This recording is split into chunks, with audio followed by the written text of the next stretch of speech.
Good morning. It's Friday, time for our video follow through for today.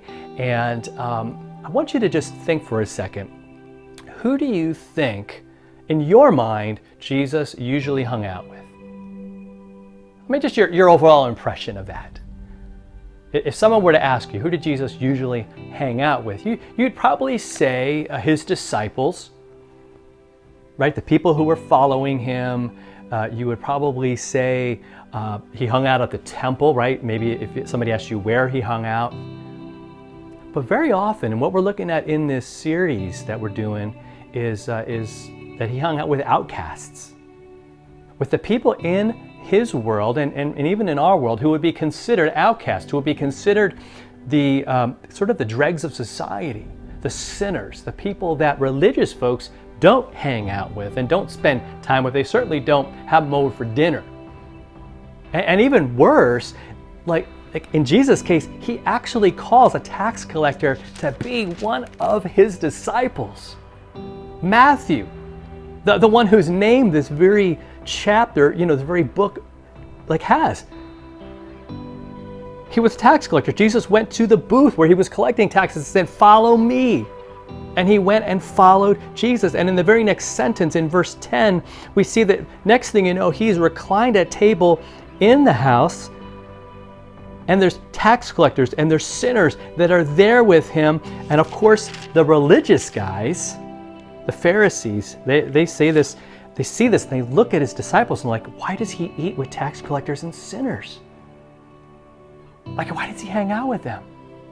And think about it, Jesus goes to those who most people just want nothing to do with. Not just sinners, not just tax collectors, but even people who had diseases, lepers, people who were blind, right? There's a story of the blind man in the scriptures.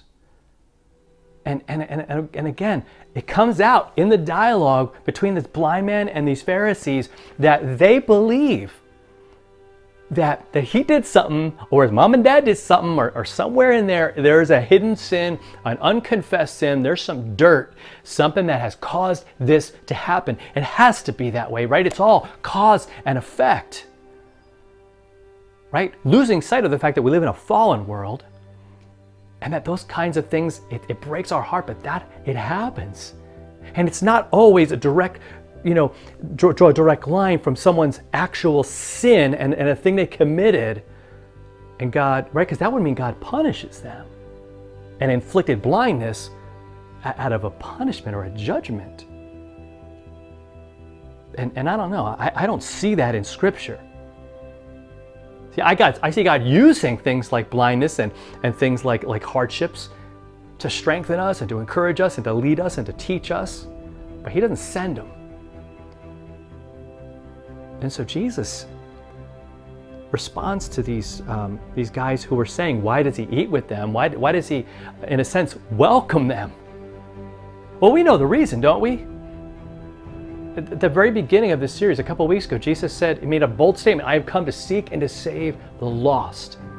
And he told story after story, parable after parable about that. Remember the lost coin and the lost sheep, and then you had the two lost sons, the prodigals.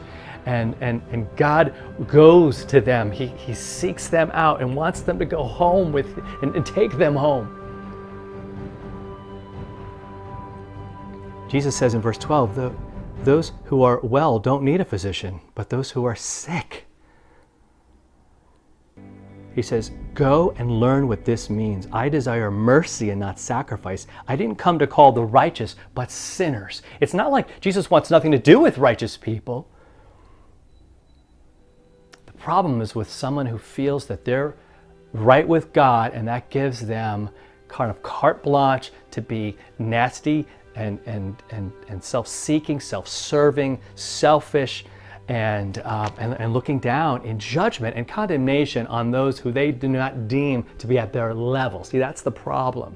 It's not religion per se, but it's dead religion, where there's no heart, where there's no passion, there's no sorrow for the lost, only contempt. And that's what God's calling out in us. Is there love or is there contempt? As I talked about last week, are we standing with our arms crossed, or are we reaching out? Judging, or are we helping? So what Jesus is saying here is mercy's where it's at. Now again, those religious guys were caught up in the rituals, they were caught up in the sacrificial system and all of that, which was good. It was meant to lead them to God and show them.